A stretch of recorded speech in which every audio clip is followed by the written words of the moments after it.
Another instance, এই যে Lacchu LPC কানখাড়া এক জায়গায় সহাবস্থান করছে বিকেল 4টে থেকে এখন বাজলো 7টা প্রায়, এবং গোটা রাত্রিও থাকবে। ঠিক আছে, ফর ইনস্ট্যান্স কই লাচ্চু তো কামড়াতে যাচ্ছে না বা মারতেও যাচ্ছে না, আর এ নিশ্চিন্তে শুয়ে আছে, আমার কাছে ভাত খেয়েছে দুপুরে। মানুষই এদের শত্রু। অ্যাকচুয়ালি বলতে গেলে মানুষ যারা বলে আমরা কুকুর প্রেমী বা অমুক প্রেমী তসুক প্রেমী, মানে তারাই হচ্ছে এদের শত্রু। তারাই এমন করে রিপ্রেজেন্ট করে নিজের দোষ ঢাকার জন্যে এদের মারামারি লেগে যায়। হ্যাঁ, যে এদের জীবন কখনো কখনো বিপন্ন হয়ে ওঠে।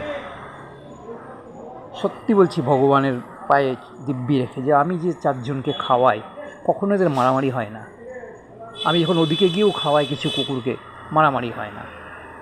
সুতরাং এটা কোনো দোষ দেওয়া না। ইফ যদি আমরা সত্যি কোনো লাভার বা প্রেমী হয়ে থাকি, তো সেটা ফেসবুকে বা ছাপানো ওয়েতে না থেকে ব্যবহারে হওয়া উচিত। আমার একটা সময় দুঃখ হয়, সেই জন্য আমি বলি এগুলো কথাগুলো।